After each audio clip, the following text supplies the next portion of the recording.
Gumising kasama ang mga bagong-bagong mga balita. Gumising kasama ang mga bagong-bagong impormasyon. Hahataw na, aarangkada na. Kaya tayo na. Dahil buhay na ang mga dugo ng mga taong maagang gumising. Isisigaw na ang sigaw ng sambayanan. DWIZ Pinoy Gising! Kasama ang opisyal na gisingero ng bayan. Gising ang kahit na sino. Kasama si Drew Nasino. Live sa DWIZ Radio. DWIZ News FM Regional Stations. Live din sa Facebook at YouTube. Panoorin din ang live sa Aliw 23. Tayo na! Aba, umaga na! DWIZ Pinoy Gising! Pinoy Gising! Sa magandang morning, Luzon, Visayas, Mindanao, Margamalalad, sa buong mundo kayo po ay nakatutok dito sa impilang may tonong lakas at nakikinig nanonood sa pamagitan po ng DWIC 882 at Aliw Channel 23 ngayong pong araw na ito ng Lunes, unang Lunes sa buwan ng Pebrero 5 taong 2024. Silipin na po natin ang mga nagigising na mga headlines. Pinoy Gising! Dagdag singil sa kuryente ng Meralco ngayong Pebrero. Asahan na panibagong big time oil price hike kasado na bukas. Pagdinig ng Senado sa economic tsa-tsa, aarangkada na ngayong araw. Mga naninira umano sa pamahalaan, binweltahan ni Pangulong Marcos. Sa gitna ng epekto ng El Niño phenomenon, higit 50 lalawigan inaasang makararanas ng tagtuyot. Death toll naman sa flash floods at landslides sa Davao Region sumampa na sa 17. At panibagong phreatic eruption na itala sa Bulkang Mayon. Kasama ang opisyal na gisingero ng bayan. Gising ang kahit na sino. Kasama si Drew Nasino. DWIZ Pinoy Gising! Pinoy Gising! Oras na 3 sandali makalipas ang ika-4 ng morning ngayong pong Lunes. Sa detalye nga po ng mga nanggigising at nambubulahaw na mga balita. Kapit ho, kapit. Mga tsuper, kapit ho, mga motorista dahil lalarga na ang ikalamang sunod na linggong big time price increase na mga produktong petrolyo. As usual ho ito tuwing Martes po yan, bukas po yan, Pebrero 6. Dahil dito asahan na ang piso at 30 sentimos hanggang piso at 50 sentimos na dagdag presyo sa kada litro ng diesel. Habang 60 hanggang 80 sentimos naman ang taas presyo sa kada litro ng gasolina. Magkakaroon din ng dagdag presyo sa kada litro ng kerosina. Abutin po yan ng 70 sentimos hanggang piso. Kapit pa rin ho tayo, kapit dahil maaari pong magkaroon nakaumang na ang panibagong dagdag singil sa kuryente ng Meralco ngayong pong Pebrero. Ito ayon sa Meralco ay kung saan ito na nga ang ikalawang pagtaas dahil nga sa FIT-all at mataas na presyo ng kuryente sa WESM, tinatawag po na wholesale electricity spot market.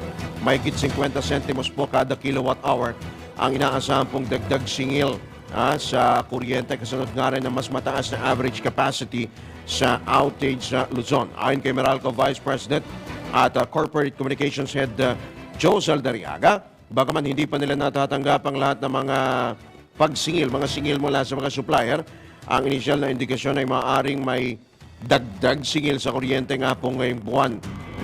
Didagdag pa ni Zaldariaga na tataas kasi ang generation charge bunsod ng mas mataas na presyo nga ng mga produktong petrolyo, gaya po ng imported liquefied natural gas na ginagamit ng mga gas-fired power plants. Pinoy Gising! Sa kabila niyan, maaari naman bumaba ang presyo ng kuryente sa mga susunod na buwan kung magpapatuloy ang pagbulusok ng presyo sa spot market simula noong 2023. Ito naman ang inihayag ng Energy Regulatory Commission dahil sa pagpasok nga po mga pag-operate nga ng mga panibagong power plant. Saan ang average spot market prices na nakarang taon, bumagsak po sa 17.5% o 6 pesos 50 centavos per kilowatt hour. Ayon kay ERC Chairman Mona Lisa de Malanta, kung magpapatuloy ang downtrend o yung pagbaba, asahan ng mas mababang power bills, electricity bills sa mga susunod na buwan dahil sa mga bagong planta na mag-ooperate o nag-ooperate. Napatid na umabot na sa 35 generation companies ang mayroong renewable energy technologies ang mga bagong nagsusupply ng kuryente sa West SEM.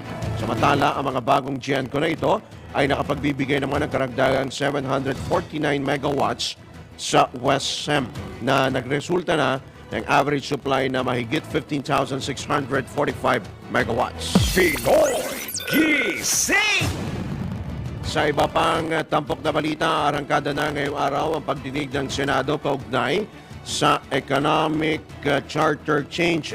Sa panayam ng DWIZ, binigyang diin ni Senator Sani Angara ng panukalang amyenda ng economic provisions sa saligang batas ang tatalakayin sa resolution of both houses number 6 na kanyang iniakda kasama si Senator Loren Legarda, Senate President pro tempore.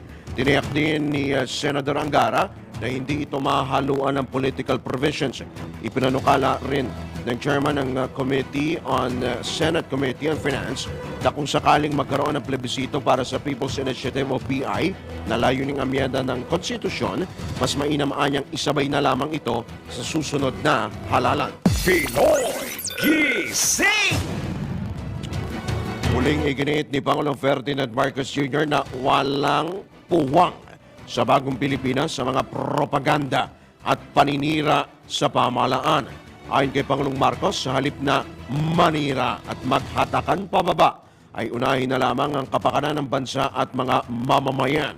Matatandang inilunsad ng Pangulo ang bagong Pilipinas Kick-Off Campaign Rally upang hikayatin ng mga Pinoy na maging kabahagi ng pagbabago at mapaunlad ang bansa. Pinoy Gising!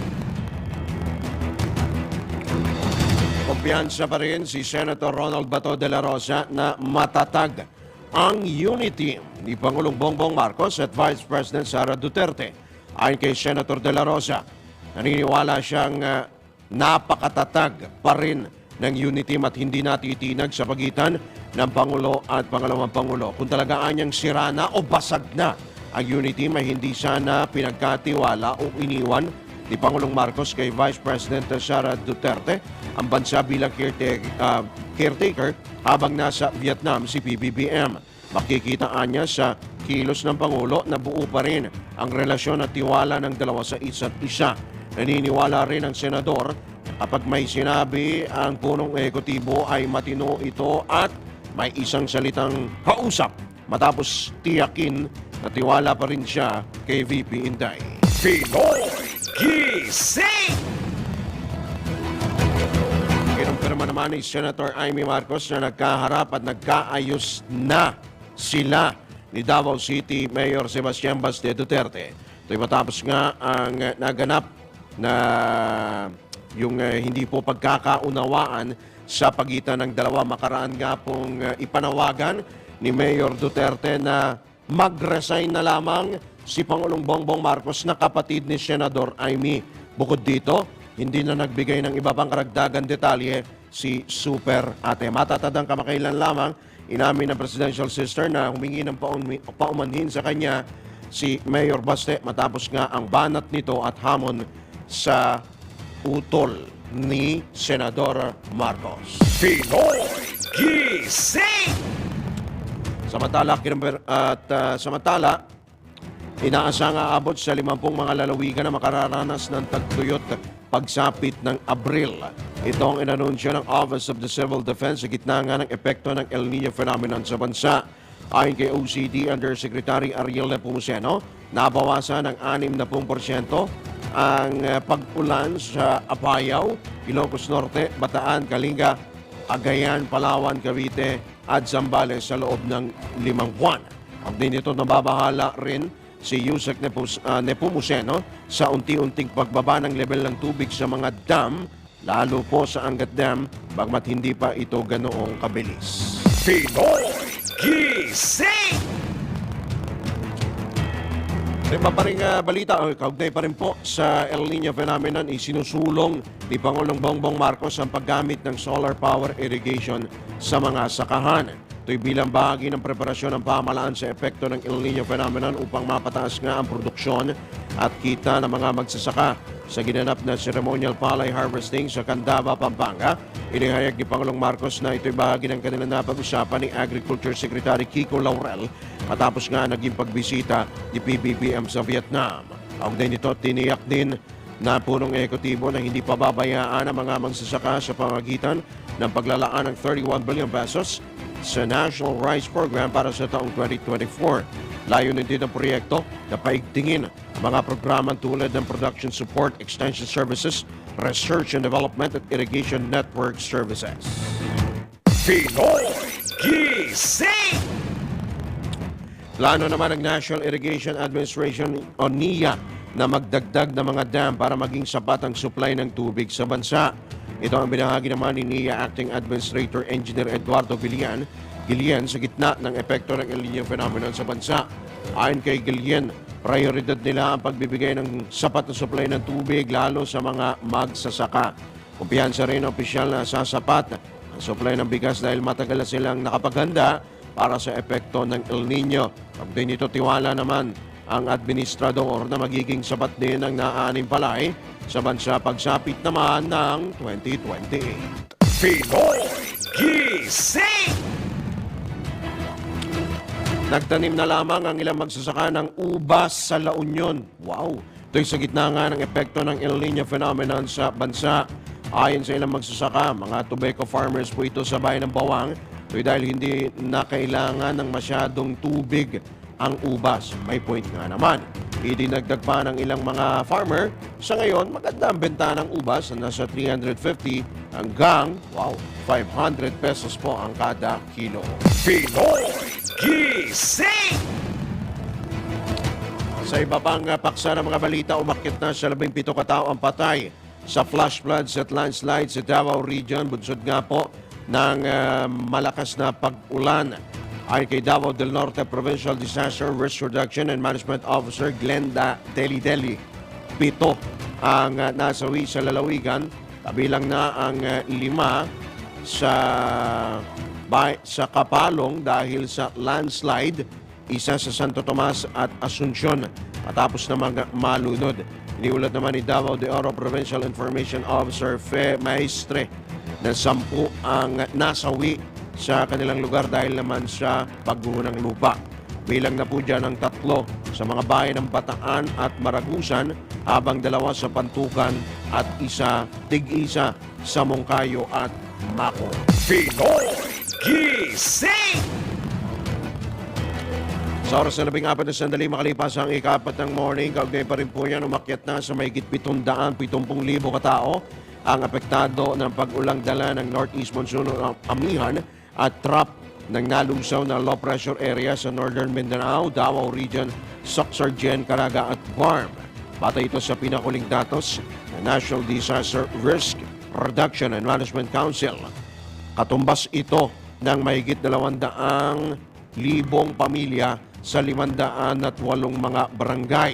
Mula sa nasabing bilang, nasa 71,000 katao, katumbas po yan ng mahigit 24,000 pamilya ang nananatili sa mahigit 300 evacuation centers, habang nasa 318,000 katao, katumbas po yan ng halos 100,000 pamilya ang nasa iba pang ligtas na lugar o mga nanunuluyan sa kanila pong mga kaanak o kaya mga kaibigan.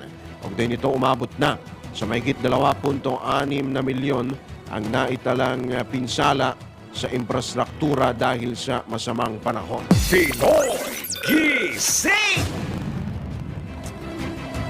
Pagday pa rin niya, pinapurihan naman ng mga kongresista mula sa Davao Region ang tulong na ipinaabot ni na Pangulong Bongbong Marcos at House Speaker Martin Romualdez sa mabilis na pagpapadala nga po ng tulong sa mga biktima ng pagbaha sa Davao Region. Ang pinakauling tulong na ipinarating sa mga biktima ay ang 51,000 food packs at pag-endorso sa 150 million peso cash assistance. Ayon sa mga kongresista, ang pagsaklono sa mga biktima ay nagbibigay ng konteksto sa kung ano ang bagong Pilipinas campaign ng Administrasyong Marcos na nakatuon sa isang all-inclusive plan para sa economic at social transformation ng mga Pilipino at mailapit ang gobyerno sa mga mamamayan. Ang pasasalamat kina Pangulong Marcos at Speaker Romualdez ay pinabot ni Davao Oriental Representatives Nelson Dayanghirang at Chino Almario, Davao del Norte Representative Aldo Dujali, Davao de Oro Representative Maricar Zamora at PBA Party List Representative Mix Nograles. Sila ay nakatanggap ng tig 20 million peso cash assistance yung mga apektado pong lugar.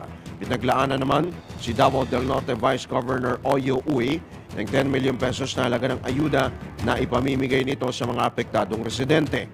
Ang pondo ay nagmula sa Assistance to Individuals in Crisis Situations ng Department of Social Welfare and Development. Pinoy Gising!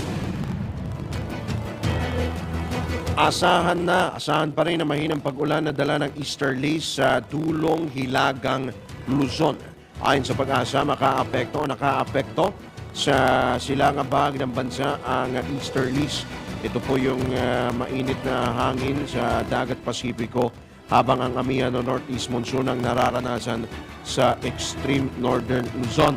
Dahil dito asahan na ang bagyang maulap, na papawari na may pulo-pulong pag-ulan o pagkidlat at pagkulog sa Visayas at buong Visayas, Palawan, kabilang na ang Calayan Islands at Occidental Mindoro dahil sa easterlies o localized thunderstorms. Habang ang Metro Manila at nalalabing bahagi ng bansa inaasa makararanas ng bagyang maulap hanggang maulap na papawari na may pulo-pulo mga pag-ulan, pagkidlat at pagkulog. Pinoy Gising! Samantala, kinumpirma ng PHIVOLCS na nagkaroon ng phreatic eruption ang bulkang Mayon dyan po yan sa Albay kahapon. Ayon sa PHIVOLCS, nagsimula ang pag-alboroto ng bulkan pasado alas 4 ng hapon. Tumagal ho yan ng 4 na minuto at 9 na segundo. Naitala ang rockfall events, pyroclastic density currents at nagbuga rin ng 1,200 meters na flume patungo sa timog kanluran na bahagi ng bulkang Mayon. Kung dito sinabi ni PHIVOLCS Director Dr. Teresito Bocolcol na sa ngayon ay walang naitatalang ash fall sa naturang lugar. Samantala nananatiling nakataas sa alert level 2 ang nasabing bulkan. Pinoy Gising!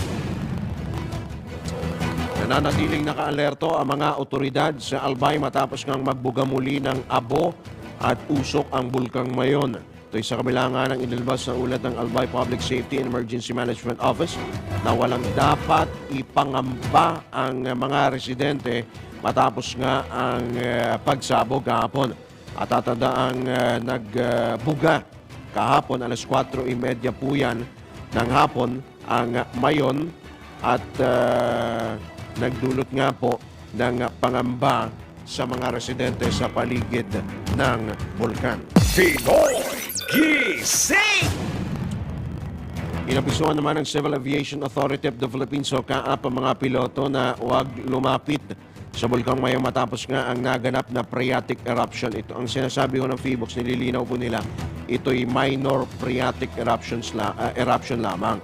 Patay sa inilabas na Notice to Airmen o NOTAM ng CAAP, pinapayuhan ng mga piloto, mga aeroplano na huwag lumapit hanggang 10,000 feet mula sa tuktok ng Mayon dahil mapanganib ito sa anumang mga sasakyang panghimpapawid at anumang aeroplano, yung abo na ibinubuga ng bulkan.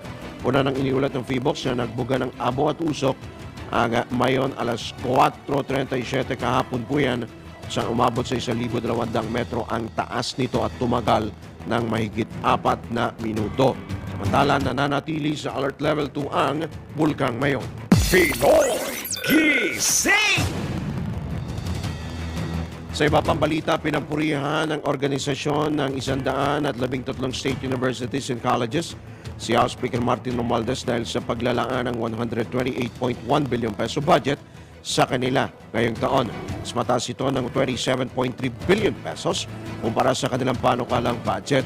Nagpasalamat din si Dr. Tirso Ronquillo Pangulo ng Philippine Association of State Universities and Colleges o PASUC at Batangas State University sa Kamara sa paglalagak ng program funds na magagamit para sa kakulangan sa free higher education ng school year 2022 at 2023. Tiniyak naman ni Speaker Romualdez sa PASUC na prioridad na mapondohan mga paaralang pinatatakbo ng gobyerno. Ito anya ang marching order ni Pangulong Bongbong Marcos upang matiyak na hindi na pag-iiwanan ng mga estudyanteng Pilipino ngayong globalized era. Samantala, kabilang sa matutulungan ng dagdag na 27.3 billion pesos ang mahigit 1.8 milyong estudyante na nag-aaral sa iba't ibang SUC sa bansa. Pinoy Gising! Sa iba pang balita, nasabat ang mga tauhan ng Bureau of Customs ng 27.6 million pesos na halaga ng sigarilyo na tinangka umanong ipuslit sa bansa.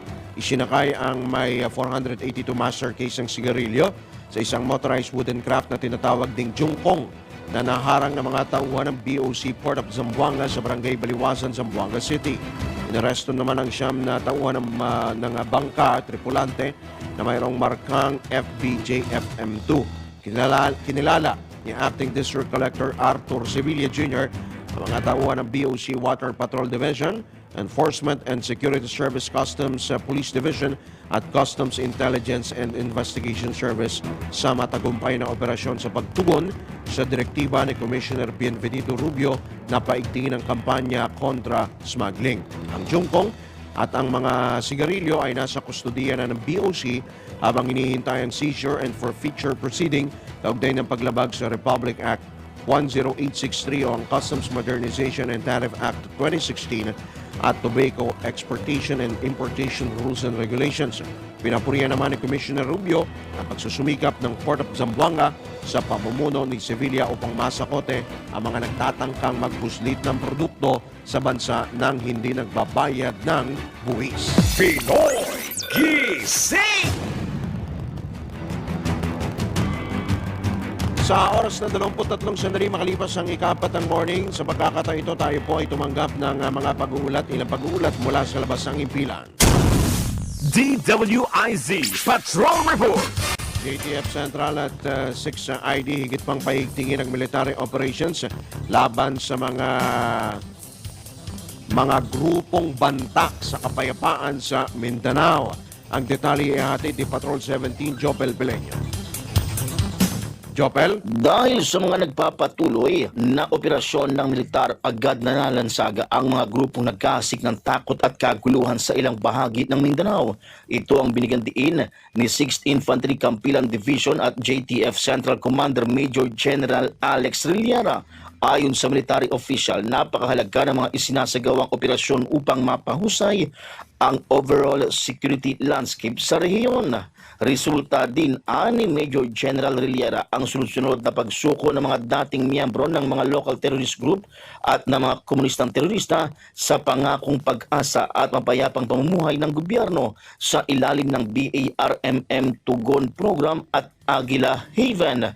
Malaking tulong aniya ang suporta ng mga lokal na pamahalaan sa local NTF-LCAC para matagumpay na maisakatuparan ang pagbabagong buhay ng mga sumukong dating miyembro ng komunistang teroristang grupo. Patunay ani Major General Rillera sa naging accomplishments ng JTFC at ng Team Campilan ang pagtaas ng bilang ng mga surrendery kasabay ng pagbawi sa iba't ibang uri ng mga armas. Ito si Patrol 17 Chopel Pileño.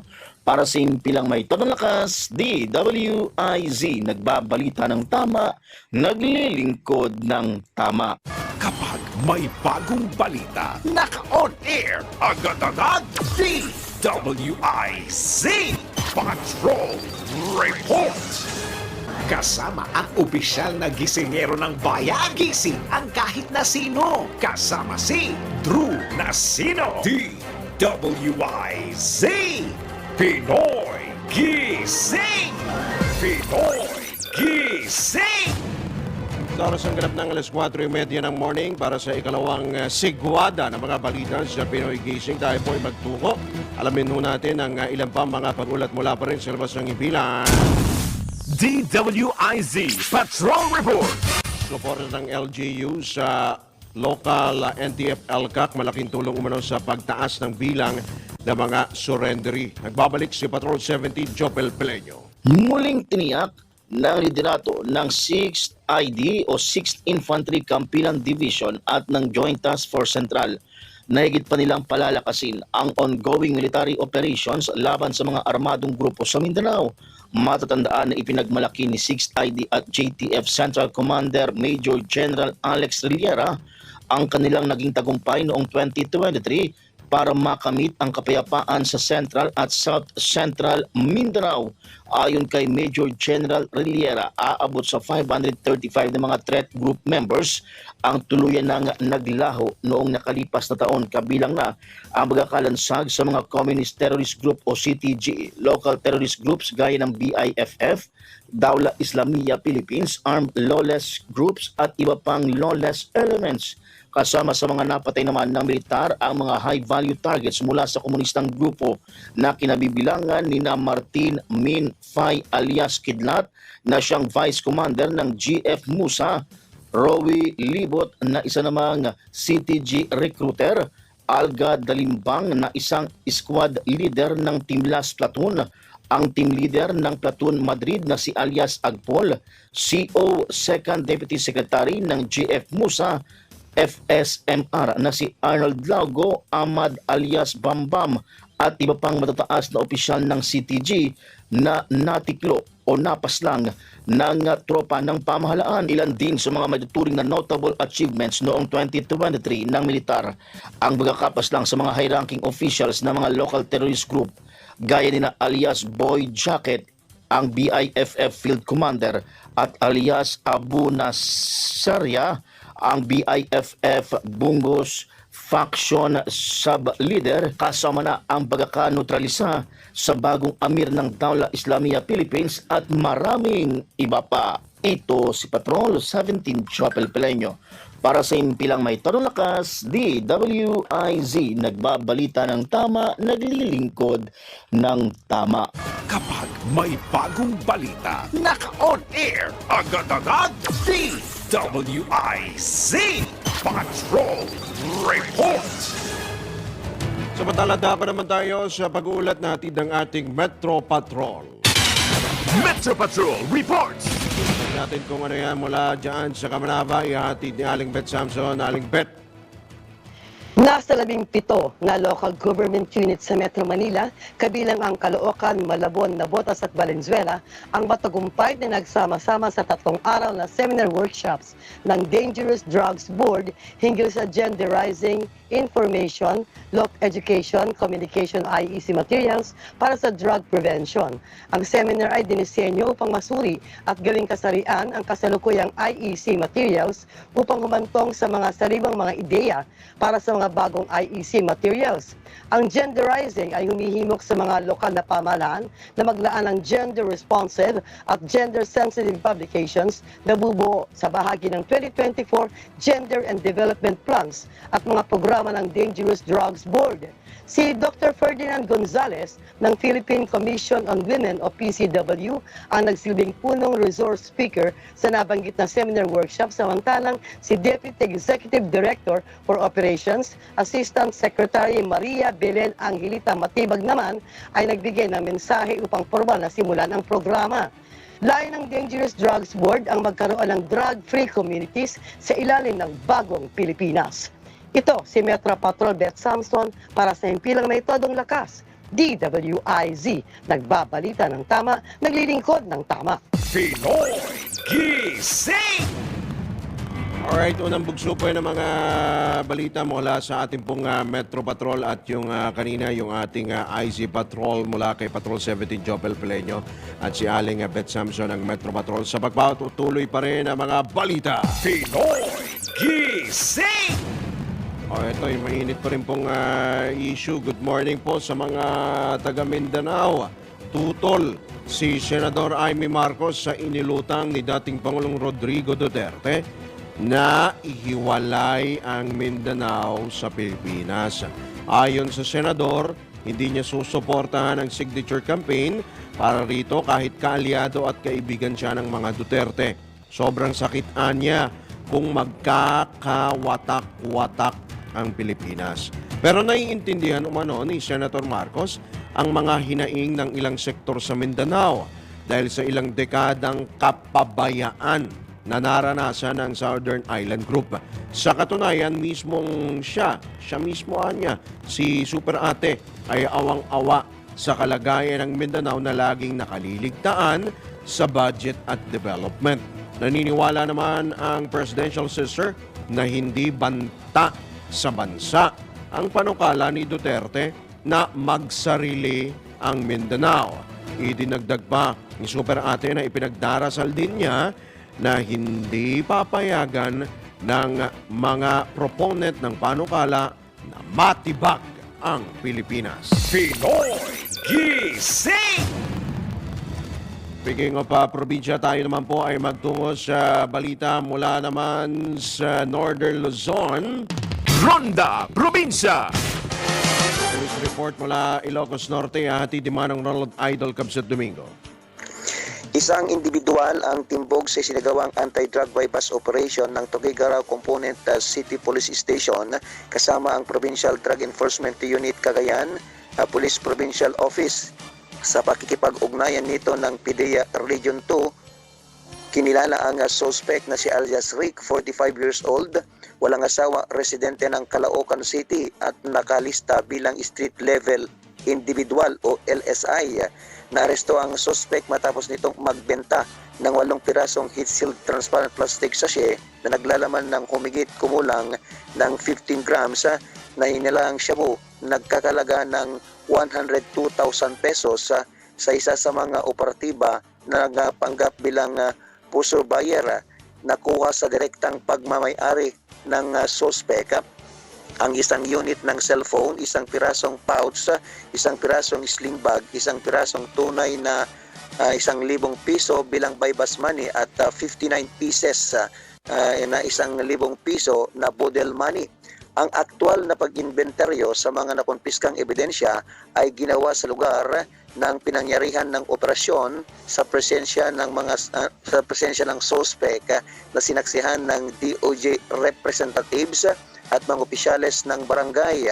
Ang suspect kasama ang mga nakumpiskang ebidensya ay dinala sa PDEA Region 2 para sa drug test at laboratory examination at pagkatapos ay sumilalim ito ng medical physical examination sa People's General Hospital bago dinala sa impilan ng pulisya ng Tuguegarao para sa kanyang pansamantalang kustodya at nararapat na disposisyon.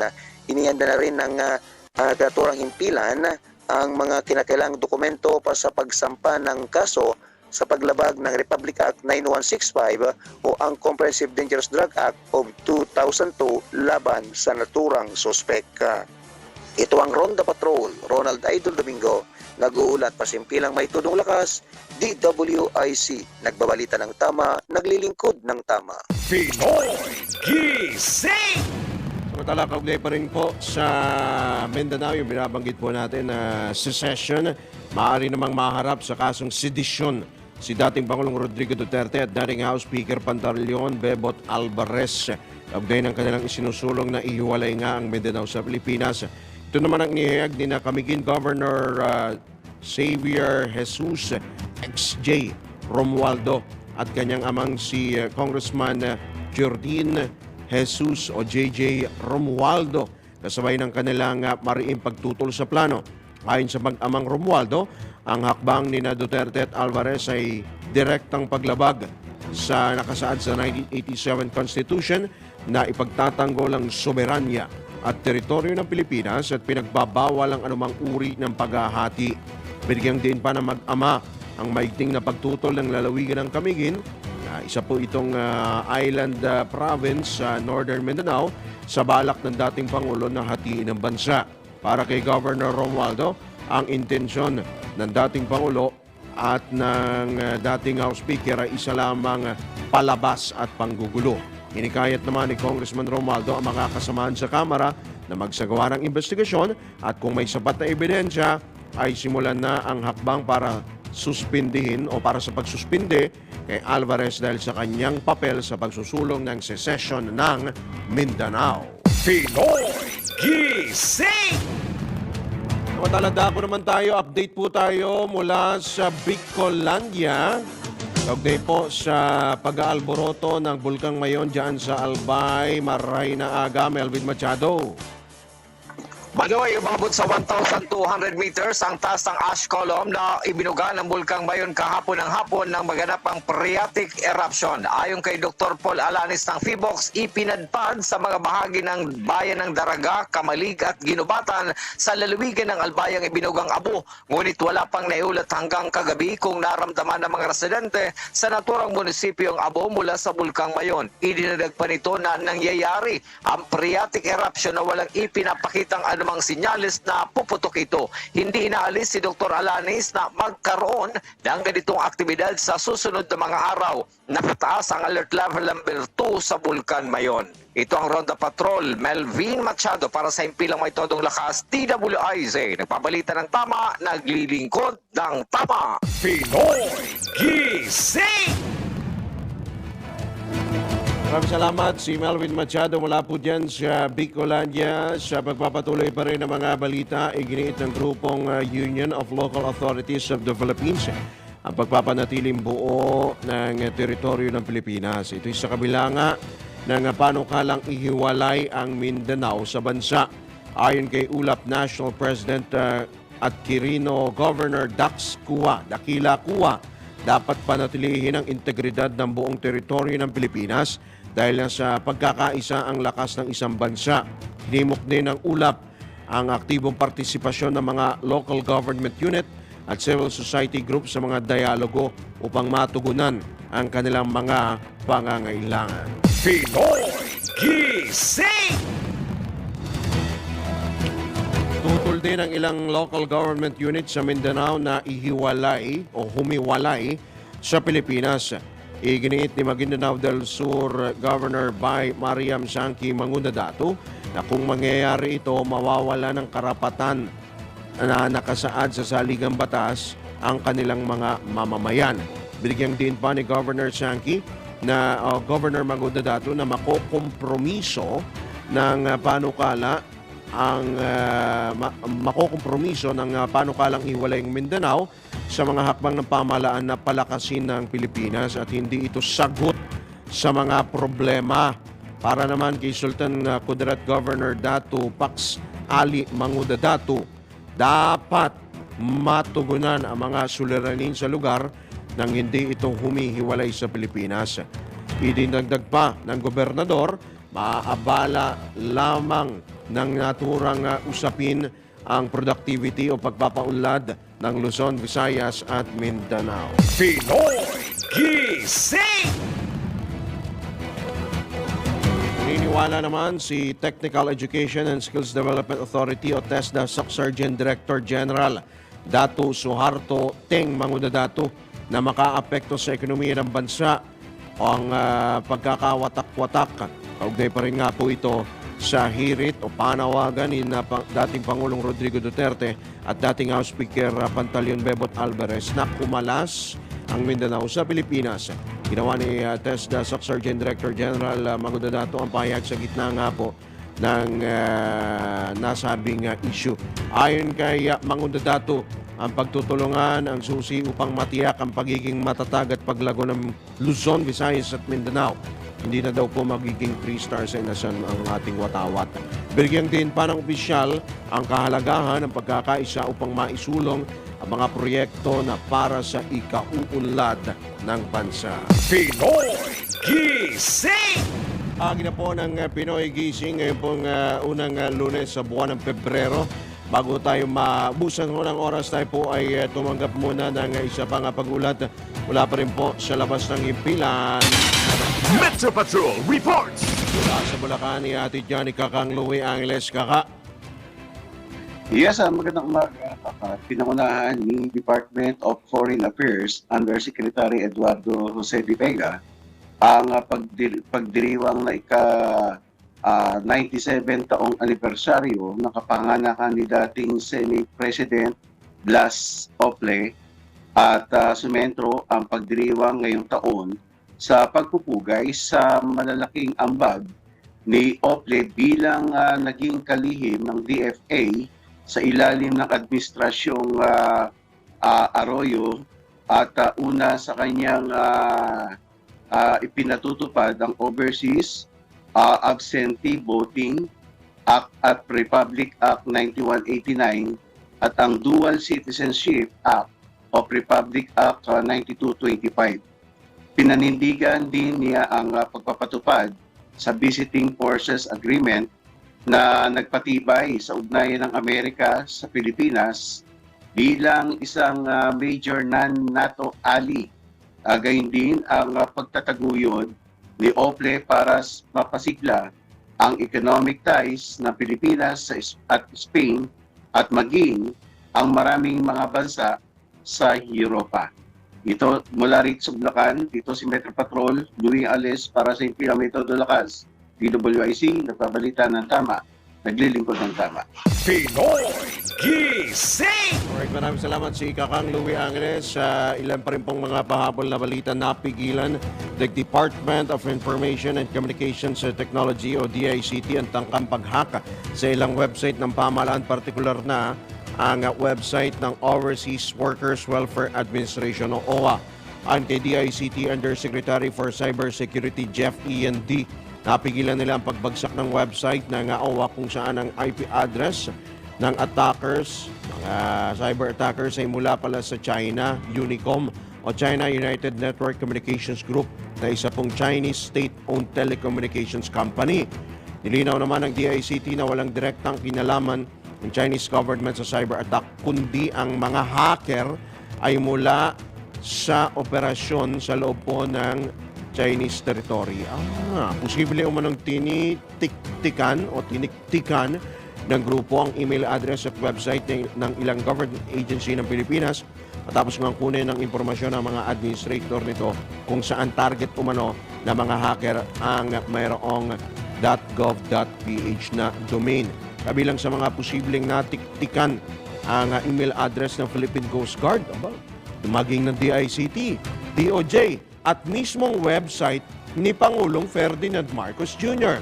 Nabatid na posibleng 3 grupo ang umatake, kabilang ang Lonely Island, Minder at Panda na pinaniniwala ang mga advanced threat group na nag-ooperate sa loob ng Chinese territory. Sa ngayon ay iniimbestigahan pa ng DICT kung sino ang mga nasa likod nito at motibo sa pag-atake.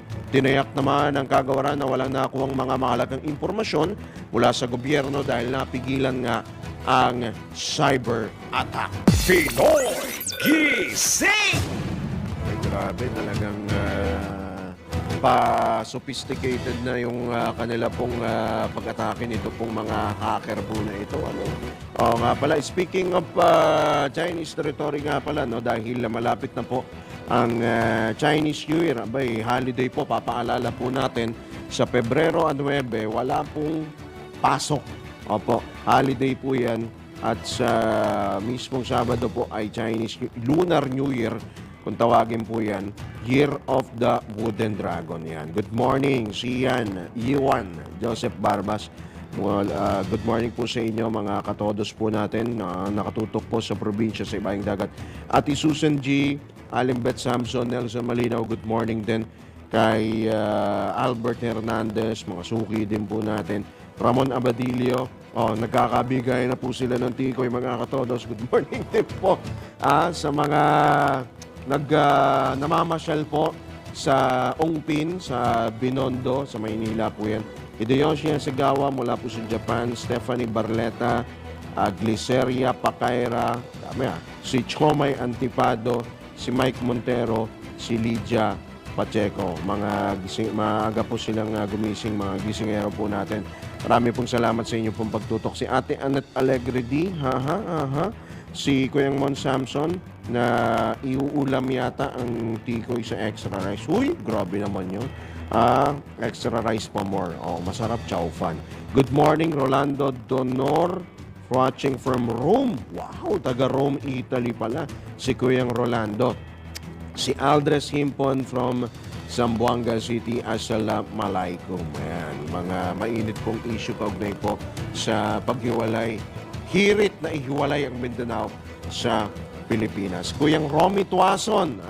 Good morning kay Kuyang Romy Tuason. Isa rin po nating kasamahan na mamamahayag. Alright, wala na po tayong oras mga katodos. Tayo po ay pansamantala ng magpapaalam. Pero bago ho namin kayo bitawan ay pasalahan muna natin ang isa pong patama quote for the day. May mga tao talagang kahit gawan mo ng kabutihan, susuklian ka pa rin ng kasamaan. Sadyang tunay, siyang tunay, hindi po yan nawawala. Ika nga, kahit anong gawin mong buti, sa kapwa mo ay may masasabi pa rin sa iyong masama. Mayroon pa rin magagawa sa iyong masama. Kailangan lang ipagpatuloy ang paggawa ng mabuti kahit may gumagawa sa iyo ng masama. So let it be. Ika nga, ipaubaya na lamang po natin sa Diyos kung ano ang kanya pong magiging hatol sa mga gumagawa po ng masama. Alright! Tayo po ay papaalam na maraming salamat nga pala sa ating mga nakasama sa News Center at sa ating mga suking taga-subaybay. Hindi ko na kayo isa-isahin. Maraming salamat po mga gisingeros po natin. Susunod na po ang Arangkada Balita kasama po si Miss Judith Estrada Larino at si Mayan Day Palma. Muli po ito po inyong lingkod, Drew Nasino, nagbabalita ng tama, naglilingkod ng tama.